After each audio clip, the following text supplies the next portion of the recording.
এখানে আল্লাহ বলছেন ওমা আরসালনাকা ইল্লা রাহমাতাল লিল আলামিন, I have sent you as a mercy, as a rahma, as a barakah, as a blessings for the whole world, for the entire world. ও নবী, আপনি গোটা বিশ্বের জন্য রহমত, শুধু মানব গোষ্ঠীর জন্য না, শুধু দানব গোষ্ঠীর জন্য না, জিনদের জন্য না, প্রাণীকুলদের জন্য না, শুধু ফেরেশতাদের জন্য না, গোটা বিশ্বের জন্য বিশ্বনবীকে রহমত বানিয়ে পাঠিয়েছে কে? সবার জন্য রহমত। খোশ মেজাজের মানুষ ছিলেন, নরম দিলের মানুষ ছিলেন। ফাবিমা রাহমাতিম মিনাল্লাহি লিনতা লাহুম ওয়ালাউ কুনতা ফাদ্দান গালিযাল কলবি লানফাদ্দু মিন হাওলিক। আল্লাহ বললেন, ও নবী, আপনার হৃদয়টা বড় নরম, সফট হার্টেড মানুষ আপনি, কোমল হৃদয়ের মানুষ আপনি, খোশ মেজাজের মানুষ। বিশ্বনবী এত খোশ মেজাজের মানুষ ছিলেন, বিশ্বনবী যেখানেই যেতেন ওখানে মানুষের ভিড় হয়ে যেত, যেখানেই যেতেন পিছু পিছু লোকজন ছুটতো, কারণ খোশ মেজাজের তো, সফট হার্টেড, হৃদয়টা কোমল, ওনার সাথে কথাই বলতে মনে চায়, টাইম পাস করতে মনে চায়। আল্লাহু আকবার। বাচ্চাদের জন্য রহমত। ছোট বাচ্চারা বিশ্বনবীর সামনে যদি কখনো চলে আসতো, বিশ্বনবী ওনার কোমল হাতটা বাচ্চাদের মাথার মধ্যে হাত বুলিয়ে দিতে। এমন কোন বাচ্চা বিশ্বনবীর সামনে দিয়ে ক্রস করতে পারতো না যে বাচ্চার মাথায় বিশ্বনবী হাত বুলাতেন না। নাতিদেরকে অনেক আদর করতেন। হাসান আর হুসাইন রাইহানাতাইন, বিশ্বনবীর সুগন্ধি। হাসান বিশ্বনবীর কোলে উঠলে সাইয়েদনা হুসাইন কোলে ওঠার জন্য কান্না করতেন, আবার হুসাইন কোলে উঠলে হাসান কান্না করতেন। আবার সাইয়েদনা হাসান বিশ্বনবীকে ঘোড়া বানিয়ে বিশ্বনবীর পিঠের উপরে বসে বিশ্বনবীর চুল ধরে টেনে টেনে খেলা করতে। বিশ্বনবী ঘোড়া, আর ঘোড়ার বাদশা হচ্ছে হাসান। সুবহানাল্লাহ বলবেন না? কি খুনসুটি, কি সম্পর্ক! স্ত্রীদের সাথে ভালো আচরণ, কম্প্যানিয়ন্স যারা আছে সাথীদের সাথে ভালো আচরণ, সবার সাথে ভালো আচরণ, সবার জন্য রহমত। এজন্য আল্লাহ বললেন, ওয়ামা আরসালনাকা ইল্লা রাহমাতাল লিল আলামিন, I have sent you as a mercy for the entire universe. ও নবী, আপনি সবার জন্য রহমত, আপনি সবার জন্য কল্যাণ। আপনার মধ্যে রহমতের বাড়িধারা এত বেশি, আপনি হ্যাঁ বললে শরীয়তের হুকুম হালাল হয়ে যায়, আপনি না বললে শরীয়তের হুকুম হারাম হয়ে যায়। আবার আপনি আঙ্গুল তুললে চাঁদ দুই ভাগ হয়ে যায়, জমিন থেকে পা তুললে আপনি আকাশে মেরাজে চলে যান। কি স্ট্যাটাস! কুড ইউ ইমাজিন কি স্ট্যাটাস আল্লাহ ওনাকে দিয়েছে? উনি হ্যাঁ বললে এটা হালাল, কারণ কোনটা হালাল কোনটা হারাম এটা ওনার কাছ থেকে জেনেছে। উনি যদি বলে ইয়েস, করতে পারবে না, তারা হালাল, কোটি কোটি মানুষের জন্য পারমিসিবল, লিগাল। উনি যদি বলেন নো, আমাদের সবার জন্য এটা হারাম, কোটি কোটি মানুষ আর করতে পারবো না। আবার উনি আঙ্গুল তুলেছেন, চাঁদ দুই ভাগ হয়েছে, পা তুলেছেন, মেরাজে চলে গিয়েছে। আল্লাহু আকবার। তার মানে এমন নবী যে নবীর হা এবং না এগুলো শরীয়তের দলিল, ঠিক কিনা? এ নবী এমন নবী, এ নবীরে বাদ দিলে কোরআন বোঝা যায় না, এ নবীরে বাদ দিলে হাদিস বোঝা যায় না, এ নবীরে বাদ দিলে নামাজ বোঝা যায় না, ঠিক কিনা? কারণ কেমন করে নামাজ পড়তে হবে এই নবী আমাদেরকে হাতে কলমে শিখিয়েছে। সল্লু কামা রাআইতুমুনি উসাল্লি, আমি যেমনি সালাত পড়ি তেমনি পড়ো। বিশ্বনবী যেমন শিখিয়েছেন তার বাইরে অন্য কোন নিয়মে সালাত পড়লে হবে নাকি? কথা বলেন। ফজরের সালাত 2 রাকাত, আপনি যদি পড়েন 3 রাকাত, কবুল হবে নাকি? 4 রাকাত পড়লে, 6 রাকাত, 12 রাকাত এরকম পড়লে মায়ের আসারা নাই, কবুল হবে না। অনেক বেশি পড়েছেন, সময়ও দিয়েছেন বেশি, কবুল হবে না। কেননা বিশ্বনবী যেভাবে শিখিয়েছে ওইভাবে পড়েন নাই তো, ঠিক কিনা? আবার বিশ্বনবী যেমন রোজা রেখেছেন তেমন রাখতে হবে। কেমন করে রোজা রাখতে হয় বিশ্বনবী শেখালেন। ফজর থেকে শুরু করে সন্ধ্যা পর্যন্ত রোজা রাখবেন।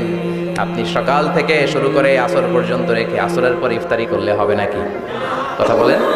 কারণ বিশ্বনবীর পদ্ধতিতে হয় নাই। আবার এই নবীকে বাদ দিলে হজ বোঝা যায় না, কেননা এই নবী কেমন করে হজ করতে হয় আমাদেরকে শিখিয়েছেন। বিশ্বনবী ওনার পুরো জীবনে 4টা উমরা করেছেন, একটা মাত্র হজ করেছেন। আর বলেছেন খুদু আন্নী মানাসিকাকুম, কেমন করে হজ করতে হয় আমার কাছ থেকে তোমরা শিখে নাও। হজের সিস্টেম কি আমার থেকে শিখে নাও। মাত্র একবার হজ করেছেন, তাতেই হজের সব আহকামগুলো আমাদের কাছে ক্রিস্টাল ক্লিয়ার, স্বচ্ছ কাচের মতো, স্ফটিক কাচের মতো, স্বচ্ছ পানির মতো, এত সুন্দর তিনি বর্ণনা দিয়েছেন।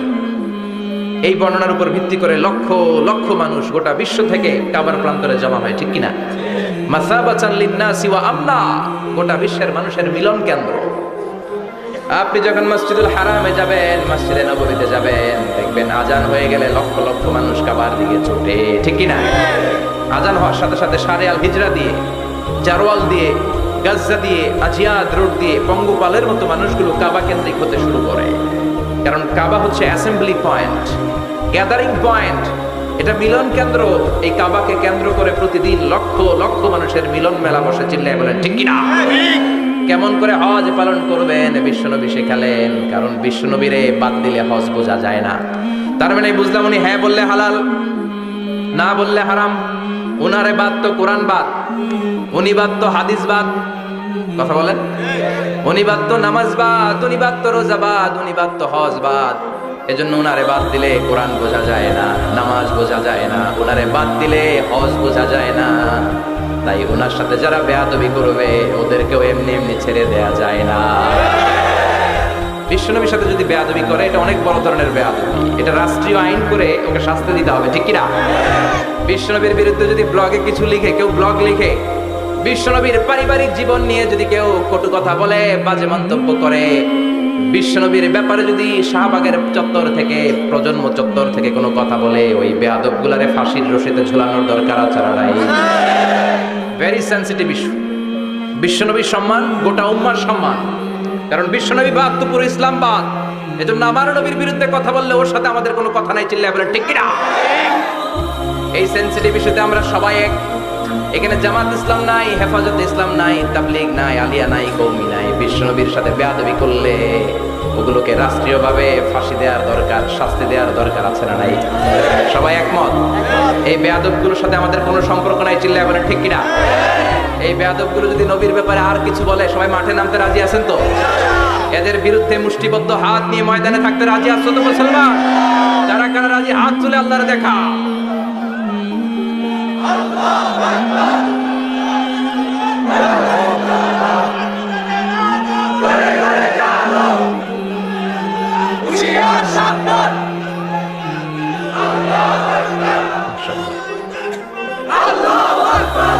আল্লাহ তুমি কবুল করো। বিশ্বনবীর ভালোবাসা যেন আমরা অন্তরে রাখতে পারি, তুমি তৌফিক দাও। বিশ্বনবীর অনুসরণ এবং ভালোবাসা ছাড়া আল্লাহকে পাওয়া যাবে? আল্লাহকে যে পাইতে চায় হাজরাতের অনুসরণে, আরশ কুরসি লৌহ কালাম না চাইতে পেয়েছে সে। হাজরাতের অনুসরণে, আরশ কুরসি লৌহ কালাম না চাইতে পেয়েছে সে। সুবহানাল্লাহ পড়েন। এজন্য আল্লাহ বললেন, নবী আপনাকে আমি গোটা বিশ্বের মানুষের জন্য রহমত করে পাঠালাম, আবার আপনার চরিত্রটা গোটা বিশ্বের মানুষের জন্য আমি মডেল করে দিলাম। আল্লাহু আকবার। ওয়া ইন্নাকা লাআলা খুলুকিন আযীম। ও নবী, চমৎকার একটা চরিত্রের উপরে আমি আপনাকে প্রতিষ্ঠিত রেখেছি। And verily you are on a very good standard of character. ও নবী, আপনার চরিত্রটা বড় সুন্দর। আপনার চরিত্রের মতো গোটা বিশ্বের কারো চরিত্র হতে পারে? পা থেকে মাথা পর্যন্ত বিশ্বনবীর চরিত্রে একটা কালো দাগ বসানোর মতো ক্ষমতা কারো আছে নাকি? কারণ বিশ্বনবীর চরিত্র হলো কোরআনের চরিত্র। মা আয়েশাকে বলা হলো, মা আমাদের পেয়ারা নবীর চরিত্র কেমন ছিল আমাদেরকে বলে শোনান।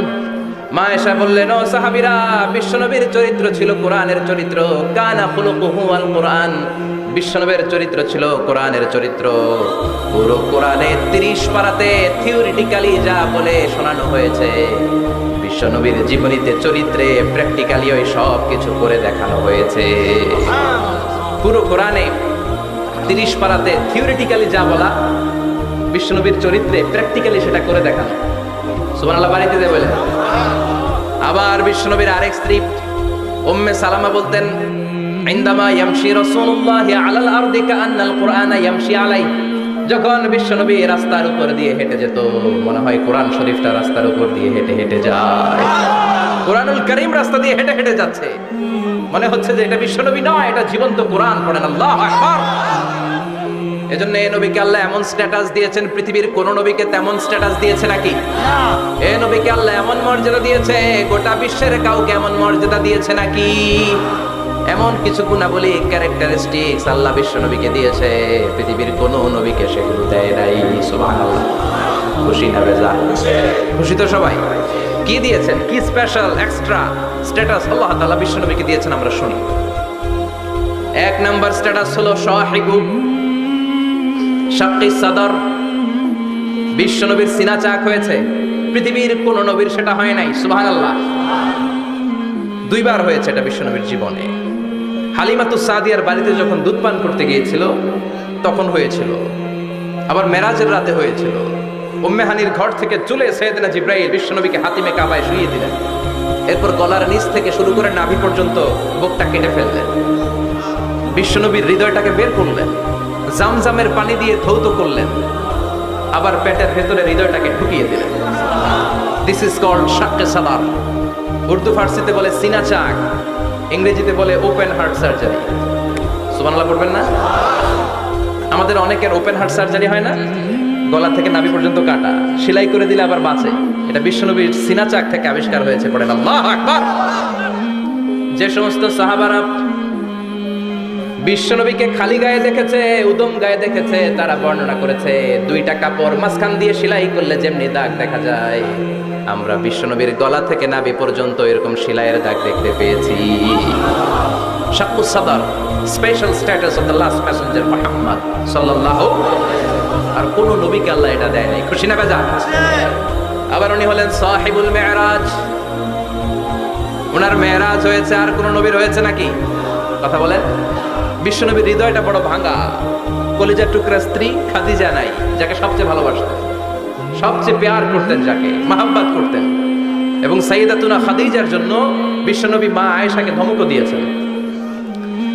সাইয়েদাতুনা খাদিজার কথা যখন বিশ্বনবী বলে বেড়ায় মা আয়েশার কাছে, খাদিজার কথা বললে মা আয়েশা বলতেন, ও নবী, কোন জাহিলি যুগে এক বুড়ি মহিলার সাথে আপনার বিয়ে হয়েছিল, মরে গিয়েছে, কবরে শুয়ে আছে।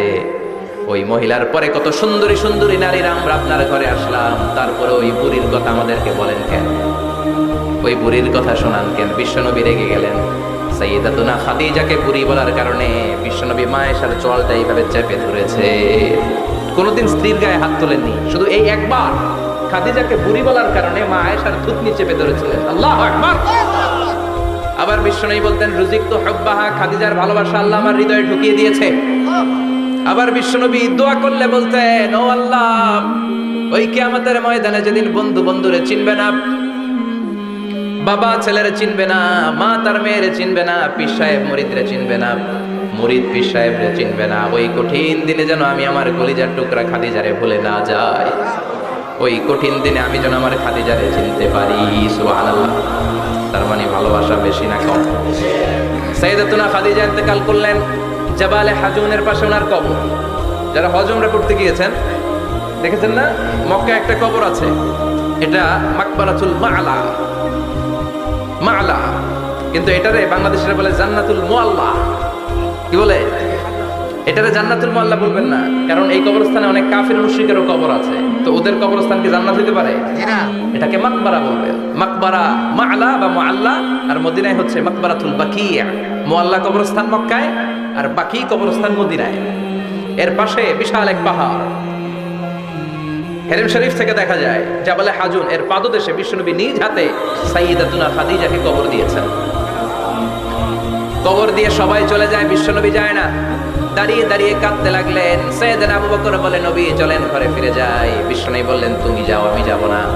যেই মহিলাটাকে এইমাত্র কবর দিলাম সাধারণ মহিলা না, আমার বিপদের দিনের সঙ্গিনী খাদিজা। আজীবন আমাকে ছাতার মতো শেল্টার দিয়েছে, সমস্ত সম্পদ আমার পায়ের সামনে বিছিয়ে দিয়েছে রে আবু বকর। তোমার মনে চাই ঘরে ফিরে যাও, আমি দাঁড়িয়ে থাকবো। এখনই খাদিজার কবরের 3টা প্রশ্ন করা হবে, আমি খাদিজার পক্ষ থেকে 3টা প্রশ্নের জবাব দিয়ে তারপরে ঘরে ফিরে যাবো রে আবু বকর। সাইয়েদনা জিবরাইল এসে বললেন, ইয়া রাসূলুল্লাহ, ইয়া হাবিবাল্লাহ, দাঁড়িয়ে থাকার দরকার নাই, আবু বকরের সাথে চলে যান। রব্বুল আলামিন বলেছেন, ওই কবরের 3টা প্রশ্নের জবাব দিতে যদি খাদিজার সমস্যা হয়, আরশের উপর থেকে 3টা কবরের প্রশ্নের জবাব আল্লাহ নিজেই দিয়ে দিবে। কি প্যার করতেন বিশ্বনবীকে। সাইয়েদাতুনা খাদিজা ইন্তেকাল করলেন, চাচা আবু তালেব ইন্তেকাল করলো। দাওয়াত দেওয়ার জন্য বিশ্বনবী ওই তায়েফের ময়দানে গেলেন, তায়েফের ছেলেরাও পাথর মেরে বিশ্বনবীর দেহটারে ঝাঁঝরা করে দিল। বলেন ঠিক কিনা? খেয়ে না খেয়ে দিন প্রচারের কাজে নিজেকে দিয়েছ বিলিয়ে, তায়েফের কাফিরেরা চিনল না সে আলো, দুষ্ট ছেলেদের পিছু দিল লেলিয়ে।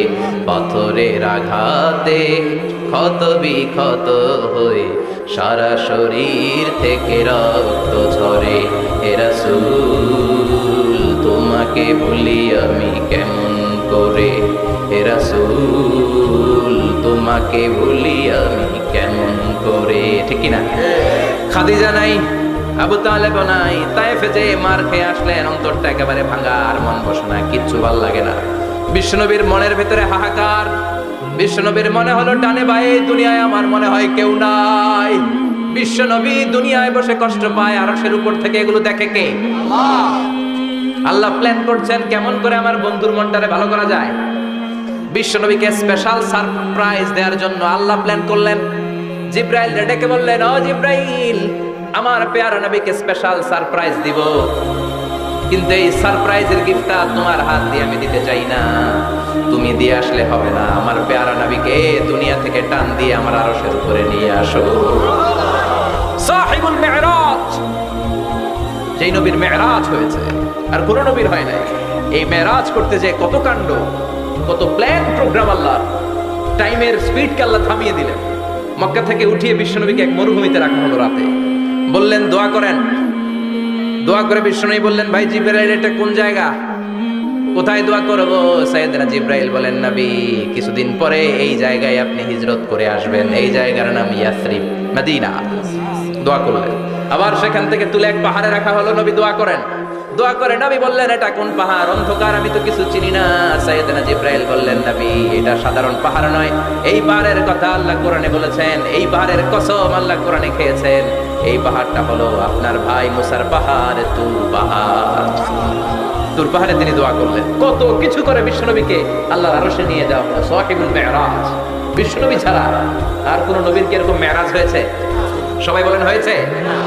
এরপর উনি হলেন সাহিবুস শাফা, শাফাতের মালিক। বিশ্বনবী ছাড়া কিয়ামতের ময়দানে কেউ আমাদের জন্য সুপারিশ করতে পারবে?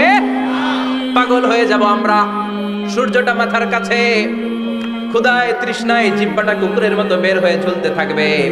মাথার মগজগুলো গলে গলে নাকের ছিদ্র দিয়ে কানের ছিদ্র দিয়ে বেয়ে বেয়ে পড়তে থাকবে। বাবা ছেলের দেখলে দিবে দৌড়, বলবে চিনি না, ইয়া নাফসি আল্লাহ আমারে বাঁচাও। ঠিক কিনা? পীর সাহেব মুরিদ রে বলবে চিনি না, মুরিদ পীর সাহেব রে বলবে চিনি না, ভাই ভাইরে চিনবে না। সব নবী আর সব উম্মতের একটাই জিকির, ইয়া নাফসি, ইয়া নাফসি। নবীও জিকির করে ইয়া নাফসি, উম্মতও জিকির করে। সবাই সাইয়েদনা আদম রে ধরবে, সাইয়েদনা আদম বলবে আমি পারবো না। নূহের কাছে যাও, সাইয়েদনা নূহ বলবে পারবো না। ইব্রাহিমের কাছে যাও, সাইয়েদনা ইব্রাহিম বলবে পারবো না। মুসা আলাইহিস সালামের কাছে যাও, মুসা আলাইহিস সালাম বলবে পারবো না। ঈসা আলাইহিস সালামের কাছে যাও, সাইয়েদনা ঈসা আলাইহিস সালাম বলে এত জায়গায় ঘুরে লাভ নাই, জায়গা মতো যাও মিয়া, জায়গা মতো যাও। মাকামে মাহমুদে বিশ্বনবীকে সেজদায় পড়ে থাকতে দেখবা।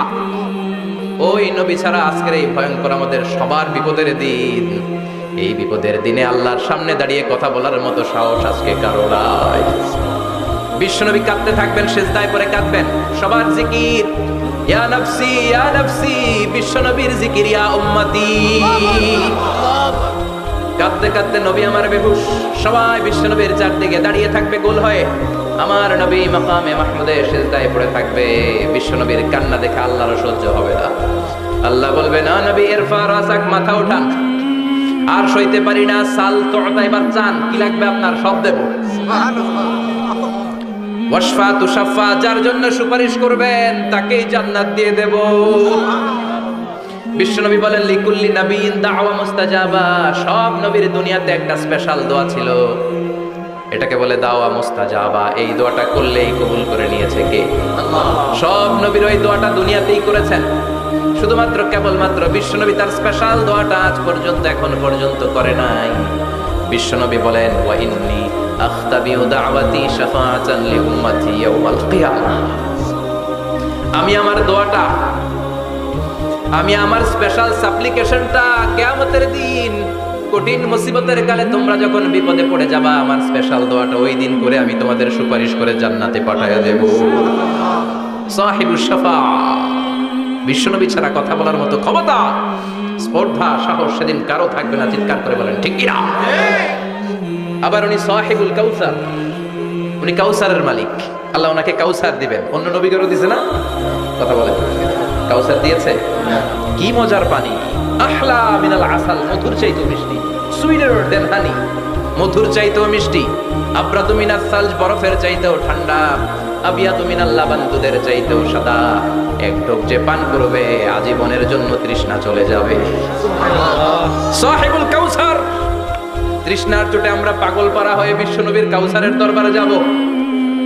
বিশ্বনবী পেয়ালার মধ্যে করে করে আমাদেরকে কাউসার পিলাবেন।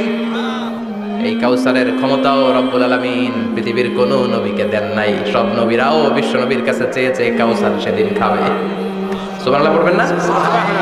সাহিবুল কাউসার, সাহিবুল মিরাজ, সাহিবুল শাফাআহ, সাহিবুল মাকাম আল মাহমুদ। আজানের পরে দোয়াতে বলি না, আতি মুহাম্মাদিনিল ওয়াসিলাতা ওয়াল ফাদিলা ওয়া বা'আথু মাকামান মাহমুদা। ও আল্লাহ, আমার নবীর আপনি মাকামে মাহমুদ দেন। মুফাসসিরিন ইকরাম, মুহাদ্দিসিন ইকরাম এই মাকামে মাহমুদ কি এটার ব্যাখ্যা করতে যে হয়রান হয়েছেন। কেউ বলেছেন কিয়ামতের ময়দানে বিশাল একটা সিংহাসন, কেউ বলেছে জান্নাতের মধ্যে একটা সিংহাসন, কেউ বলেছে না না, আমার আল্লাহর আরশের পাশে স্পেশাল একটা জায়গা আছে, ওই জায়গাটার নাম হলো মাকামে মাহমুদ। ওখানে বিশ্বনবী বসবেন। এই নবীর সাথে কারো স্ট্যাটাসের কোনো তুলনা চলে না। কথা বলতে হবে। এই নবীরে গালি দিলে কলিজায় আগুন লাগে না? এই নবীর বিরুদ্ধে কথা বললে মুসলমান সইতে পারে? এমন স্ট্যাটাস আল্লাহ বানালেন, এত মর্যাদা আল্লাহ দিলেন, এত সম্মান দিলেন, ওটা বিশ্বের কোনো নবীরে দেয় নাই। আবার বিশ্বনবী বলতেন, নুসিরতু বির-রু'বি মাসিরাতা শাহর, আমাকে আল্লাহ ভয় দিয়ে সাহায্য করেছেন। আমি যেই জায়গায় দাঁড়িয়ে থাকি, আমার ডানে বায়ে সামনে পেছনে 1 মাসের জায়গা পর্যন্ত কোনো কাফির আমার সামনে আসতে পারে না ভয়ে। 1 মাসের জায়গা পর্যন্ত কোনো কাফির যদি দাঁড়ায় থাকে, বিশ্বনবীর জন্য ভয়ে তার কলিজায় ধুকধুকানি শুরু হয়ে যায়। ধরেন আমি ওনারে ভয় পাই, কাছে আসলেই না ভয়, দূরে গেলে তো আমি পালোয়ান, ঠিক কিনা? উনি আছে কোম্পানিগঞ্জ বাজারের ওইদিকে, আমি এদিকে, আমি পালোয়ান, স্বাস্থ্যের সমস্যা নাই, ঠিক কিনা? কারণ কাছে নাই। কিন্তু বিশ্বনবী এমন পাওয়ারফুল ছিলেন, কাছে আর দূরে কোনো কথা না, ডানে বায়ে সামনে পেছনে 1 মাসের দূরত্ব। এই লোকেশনের মধ্যে যদি কোনো কাফির মুশরিকের ঠান্ডা বাচ্চা থেকে থাকে, বিশ্বনবীর ব্যাপারে ভয় তাদের অন্তরের মধ্যে ঢুকিয়ে দেয় কে? এজন্য বিশ্বনবীর সাথে কারো মর্যাদার কোনো তুলনা চলে। বিশ্বনবী আমাদের মডেল। আমাদের মডেল কে? কথা বলেন, সবাই বলেন। আপনাদের মনোযোগ আছে না গেছে? জিমায় পড়তেছেন মনে হয়। এটা কিন্তু ক্লাস।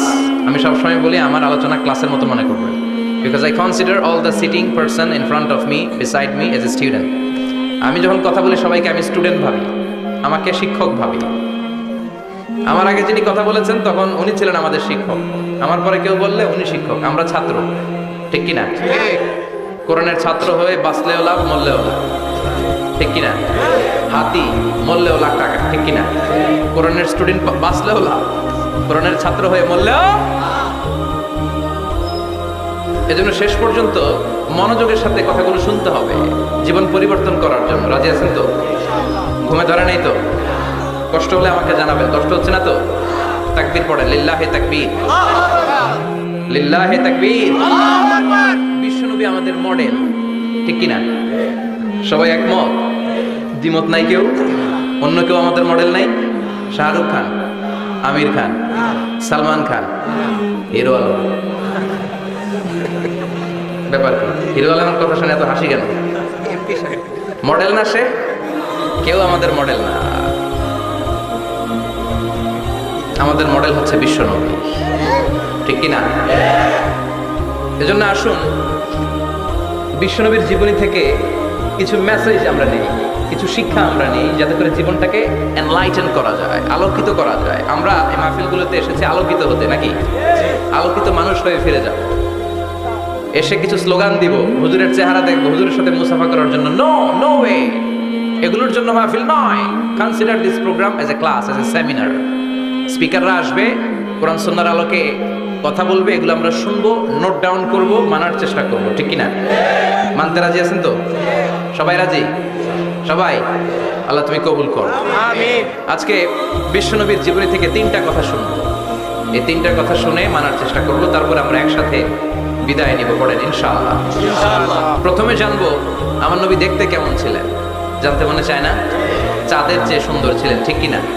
চাঁদের চেয়ে সুন্দর তুমি নবী আমার কামলিওয়ালা, চাঁদের চেয়ে সুন্দর তুমি নবী আমার কামলিওয়ালা, দু জাহানের বাদশাহ তুমি প্যারা নবী সাল্লে আলা, দু জাহানের বাদশাহ তুমি প্যারা নবী সাল্লে আলা, চাঁদের চেয়ে সুন্দর তুমি নবী আমার কামলিওয়ালা, ঠিক কি না? আমরা হাদিসের আলোকে দেখার চেষ্টা করবো আসলে তিনি কতটা সুন্দর ছিলেন। তাহলে প্রথমে শুনবো উনি দেখতে কেমন ছিলেন, তারপর শুনবো ওনার আচরণ কেমন ছিল।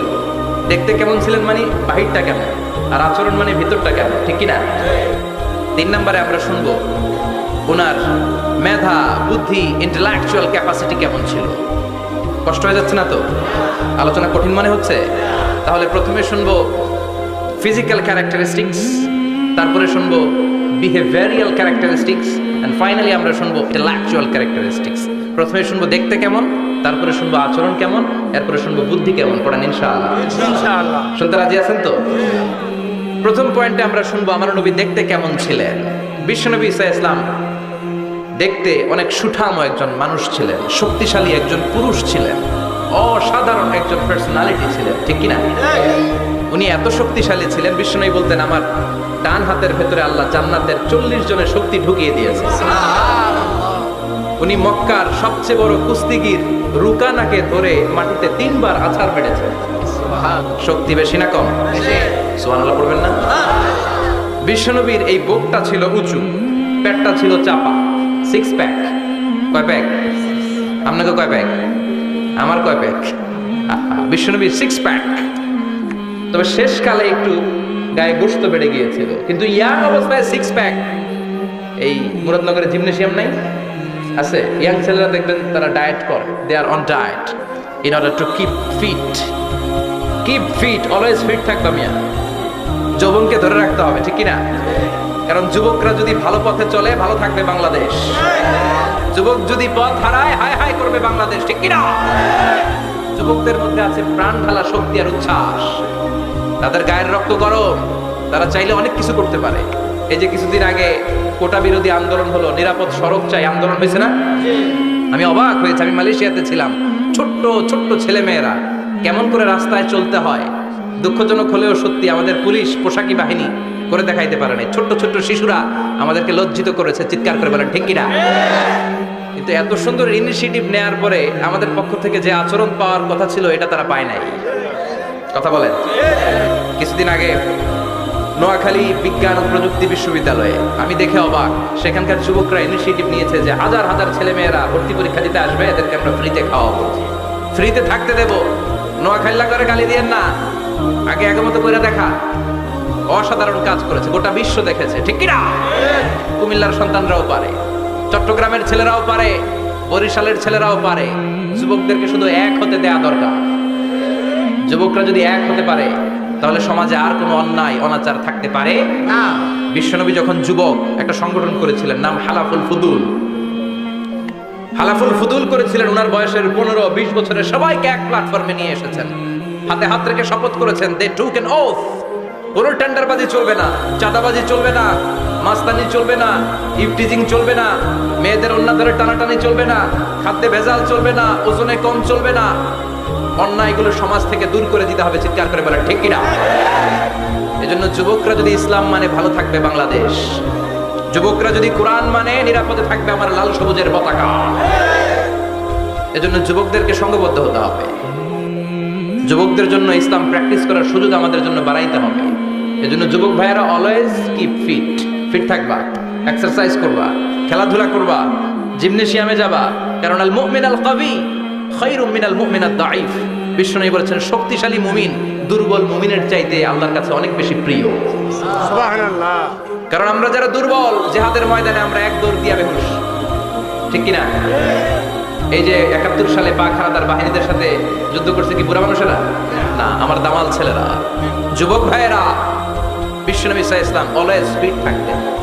আমরা শুনছিলাম উনি দেখতে কেমন ছিলেন, সিক্স প্যাক ছিলেন। কি ছিলেন?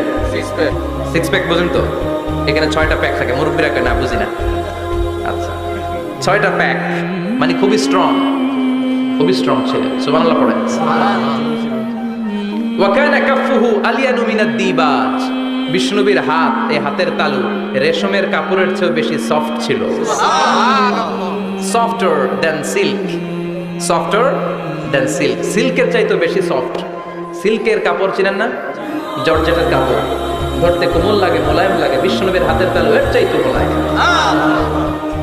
এই জন্য এই মোলায়েম হাত যদি কেউ মুসাফা করার সুযোগ পাইতো, কেউ আর হাত ছাড়তে চাইতো না। আর বিষ্ণুবীর অভ্যাস ছিলেন, বিষ্ণুবী কারোর সাথে মুসাফা করলে, যার সাথে মুসাফা করেছেন উনি হাত টেনে না নিলে বিষ্ণুবী ওনার হাত টেনে নিতেন না।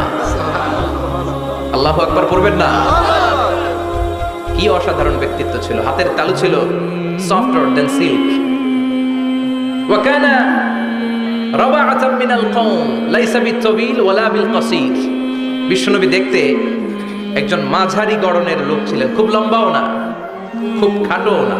খুব বেশি লম্বাদেরকে ভালো লাগে? কথা বলেন। তাকে দেখে গেলে টুপি পরে যাওয়ার সম্ভাবনা আছে।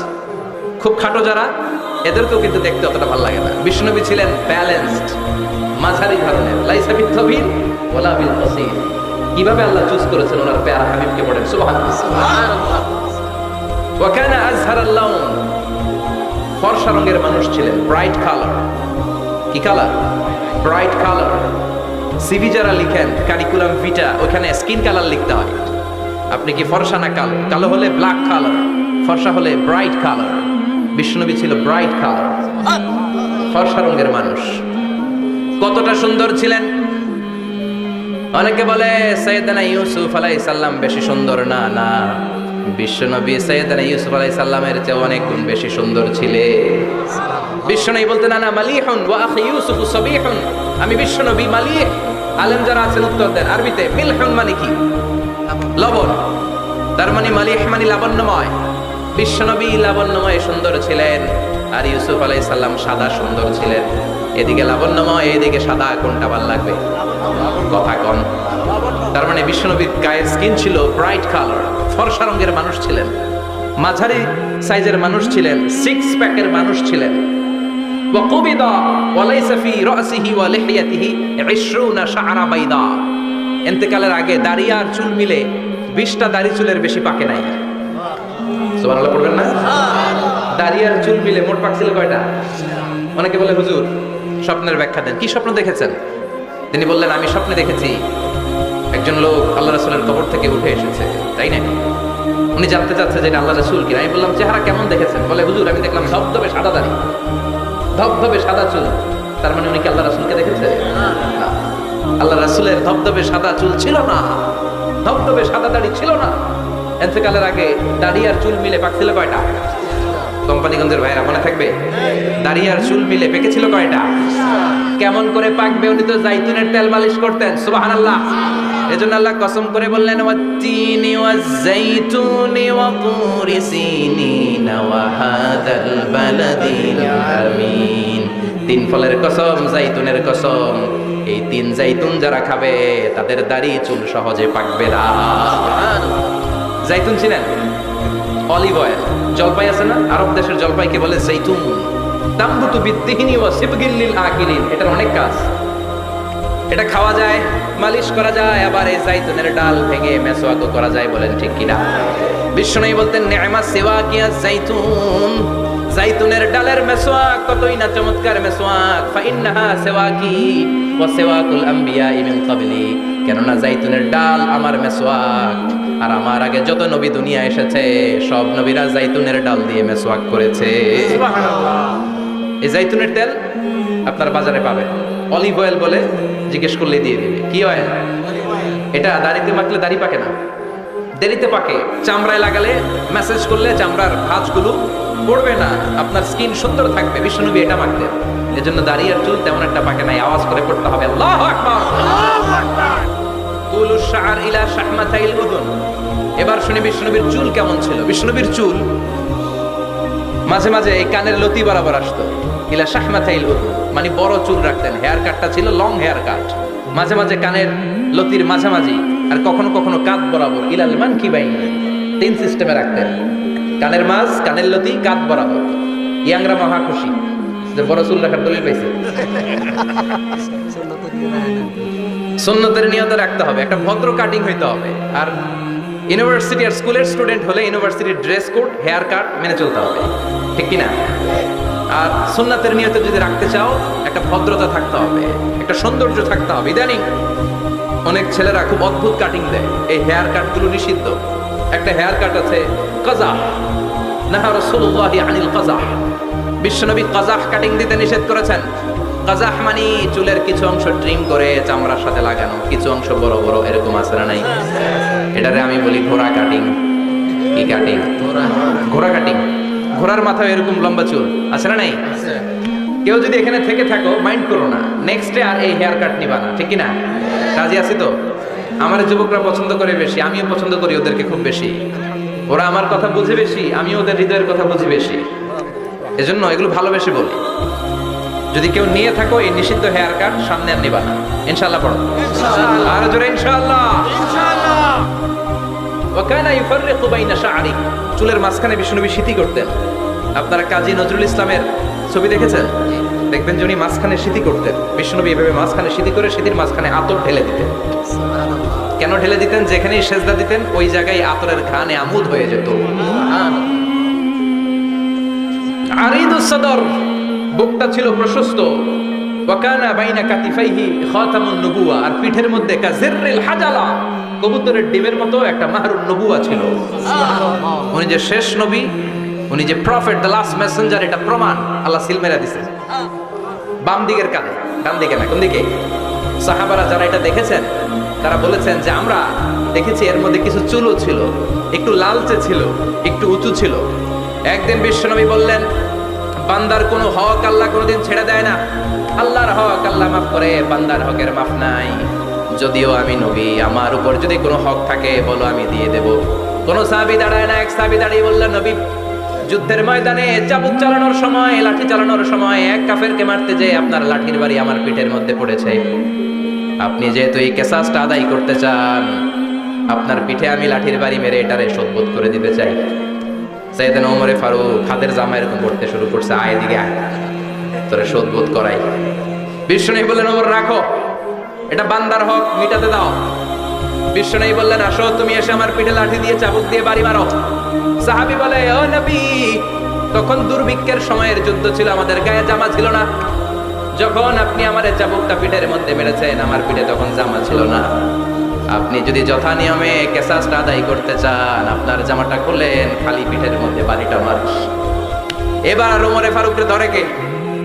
এদিকে আয়, তোরে দেখাইতেছি। বিশ্বনবী বললেন, ওমর থামো, মারতে দাও। বিশ্বনবী ওনার জুব্বাটা উপরের দিকে উঠালেন, পিঠের মধ্যে বাড়ি দেওয়ার জন্য ওই সাহাবীকে ডাকলেন। ওই সাহাবী বিশ্বনবীকে পিছন দিক থেকে জড়িয়ে ধরে ওই মোহরে নবুয়তের মধ্যে চুমু দিয়ে ফেলেছে। সাহাবী বললেন, নবী গো, এই নাটক করার জন্য আপনি আমারে মাফ করে দিয়েন। আপনি বিশ্বনবী, উদম গায়ে আপনারে দেখা যায় না, খালি গায়ে আপনারে দেখা যায় না। শুনেছি আপনার পিঠের মধ্যে মোহরে নবুয়ত আছে। অনেক দিনের সাধনা, জল্পনা কল্পনা, আপনার মোহরে নবুয়তে আমার ঠোঁটটা আমি লাগাবো।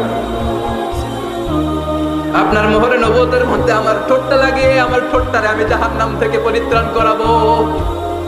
এজন্য প্ল্যান প্রোগ্রাম করে এতক্ষণ আপনার জামাটা খুলতে বলেছি। আপনার উপরে আমার কোনো হক নাই। আমার আব্বা আম্মা, আমার সম্পদ, আমার জীবন আপনার জন্য কোরবান গো নবী। বিশ্বনবীর পিঠে বাম দিকে খাতামুন নবুওয়া ছিল, মাহরে নবুওয়া। কোন বর্ণনা এসেছে উনি এই মাহরে নবুওয়া দিয়ে পিছন দিকে দেখতেন। বিশ্বনবী যখন নামাজ পড়তেন উনি বলতেন, ইস্তাকিমু ওয়া'তাদিলু ইয়ারহামুকুমুল্লাহ, কাতার সোজা করো, ফাঁকা জায়গা বন্ধ করে দাও, কারণ আমি সামনে যেমনি দেখি পেছনেও তেমনি দেখি। অনেকে বলেন বিশ্বনবী পেছনে দেখতেন এই মাহরে নবুওয়াতের জায়গাটা দিয়ে। এটা ছিল বিশ্বনবীর behind CC camera, behind close circuit camera. আল্লাহু আকবার। বিশ্বনবী ছাড়া কোন নবীর পিঠে এরকম মাহরে নবুওয়া ছিল নাকি? কথা বলেন। এজন্য ওই নবীরে গালি দিলে সহ্য হয়? কথা বলেন, সহ্য হয়? আবিয়াদুল ইবতাইন, বগল ছিল শুভ্র সাদা। আমাদের বগল কি সাদা? দুর্গন্ধ, কুৎসিত, কালো, তাই না? বিশ্বনবীরটা কালো, কথা কম, শুভ্র সাদা। আমরা দোয়া করি এভাবে। বিশ্বনবী মাঝে মাঝে দোয়া করতে করতে বৃষ্টির জন্য যখন দোয়া চাইতেন, আরাফার ময়দানে যখন দোয়া চাইতেন, দোয়া করতে করতে হাতটারে উপরের দিকে করতেন। সবাই এরকম হাত তোলেন, সবাই হাত তোলেন। বিশ্বনবী মাঝে মাঝে আবেগের চোটে এইখান থেকে হাতটা এই জায়গায় নিয়ে যেতেন। সুবহানাল্লাহ। বিশ্বনবী যখন হাত আবেগের চোটে উপরের দিকে উঠাতেন, বিশ্বনবীর বগল দেখা যেত। সাহাবারা বলতেন হাত্তা ইয়ারা বায়াদু ইবতাইহি, এই সুযোগে আমরা দেখতাম ওনার বগলটা ধবধবে সাদা, কোনো দাগ ছিল না। মুস্তাওয়াল জাবিন, প্রশস্ত ললাট ছিল। আসাম্মুল আনফ, খাড়া নাক ছিল। বিশ্বনবীর নাক কিন্তু বোচা ছিল না। এরকম চারটা নাকরে আপনারা কোম্পানিগঞ্জে কি বলেন? চাকমা কি নাক? হ্যাঁ, বুসা, নাক বুসা বা বোচা। বিশ্বনবীর নাক এই চাকমা স্টাইলে নাক ছিল না, খাড়া ছিল, খাড়া নাক ছিল। সুবহানাল্লাহ। মুফাল্লিজুল আসনান, দাঁতগুলো ছিল পরিপাটি। বিশ্বনবীর দাঁতের দিকে তাকালে, বিশ্বনবীর হাসির দিকে তাকালে মনে হতো হাসিতে যেন মুক্তা ঝরে।